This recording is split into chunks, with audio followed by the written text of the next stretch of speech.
எக்ஸல்ல combine பண்ணியிருக்கிற நேம்ஸை split பண்ணுறதுக்கு 3 சிம்பிளான வழி யூஸ் பண்ணலாம். ஒன்று ஈக்குவல் டு டெக்ஸ்ட் ஸ்ப்ளிட்டுங்கிற ஃபங்க்ஷன். ஸோ இந்த ஃபங்க்ஷனில் ஃபர்ஸ்ட் ஆர்குமெண்ட் பார்த்தோம்னா டெக்ஸ்ட் ஆர்குமெண்ட்டில் டெக்ஸ்ட் இருக்கக்கூடிய செல்லோட ரெஃபரன்ஸை கொடுக்குறோம். ரெண்டாவது காலம் டீலிமிட்டர். நேமுக்கு நடுவில் ஸ்பேஸ் தான் பார்த்தீங்கன்னா ஆஸ் அ டீலிமிட்டராக இருக்குது, அதாவது செப்பரேட்டராக இருக்குது. அதனால டபுள் கோட்குள்ளே அந்த ஸ்பேஸை என்ன பண்ணுறோம், மென்ஷன் பண்ணிடுறோம். அண்ட் ப்ராக்கெட்டை க்ளோஸ் பண்ணி என்டர் கொடுத்துடலாம். ஜஸ்ட் நாம் ஃபில் பண்ணோம்னா எல்லாம் நமக்கு தனியாக பார்த்தீங்கன்னா பிரிஞ்சு வந்துடும்.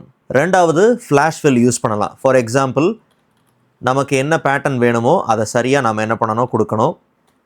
அண்ட் இப்போது ஃப்ளாஷ் ஃபில்லுக்கு Ctrl+E ஷார்ட்கட் கீ யூஸ் பண்ணலாம். ஸோ சேம் பேட்டர்னை ஃபாலோ பண்ணி நமக்கு நேம்ஸ் பார்த்தீங்கன்னா பக்காவாக பிரிஞ்சு வந்துடும். ஒருவேளை பழைய வெர்ஷன் ஆஃப் எக்ஸல் யூஸ் பண்ணுறீங்கன்னா ரொம்ப சிம்பிள். ஜஸ்ட் ஏற்கனவே இருக்கக்கூடிய நேம்ஸ் எல்லாத்தையும் செலக்ட் பண்ணிவிட்டு டேரெக்டாக நம்ம டேட்டா டேப்பில் போய் பார்த்தோம்னா டேட்டா டூல்ஸுங்கிற குரூப்பில் text to columns.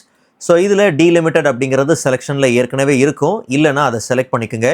And next கொடுத்ததுக்கப்புறம் பார்த்தோம்னா நம்ம டெக்ஸ்ட்டுக்கு நடுவில் இருக்கக்கூடியது ஸ்பேஸ் தான் பார்த்தீங்கன்னா ஆஸ் அ டீலிமிட்டராக இருக்குது, அதாவது செப்பரேட்டராக இருக்குது.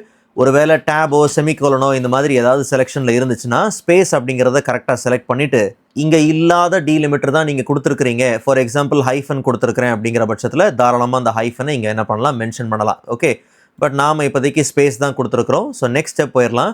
அண்ட் டேட்டாவோட ப்ரிவ்யூ வந்தாச்சு. ஸோ நமக்கு நேம்ஸ் எல்லாம் தனித்தனி காலமில் வருது. ஆனால் நல்லா கவனிங்க, 2 விஷயம்.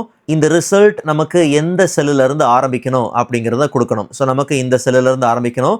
ஒருவேளை காலமோட டேட்டா ஃபார்மேட் ஜென்ரலில் இருக்குது, அது டெக்ஸ்ட்டுக்கு வேணும் அப்படிங்கிற பட்சத்தில் தாராளமாக நீங்கள் சேஞ்ச் பண்ணிக்கலாம். பட் இது முக்கியம் இல்லை, டெஸ்டினேஷனை மட்டும் கரெக்டாக செட் பண்ணிவிட்டு ஃபினிஷ் கொடுத்துட்டா போதும். அப்புறம் கூட தேவைன்னா நீங்கள் ஜஸ்ட் அதை செலக்ட் பண்ணிவிட்டு ஹோம் டேப்பில் போயிட்டு உங்களுக்கு தேவையான ஃபார்மேட்டிங்கை தாராளமாக நீங்கள் மாற்றிக்கலாம்.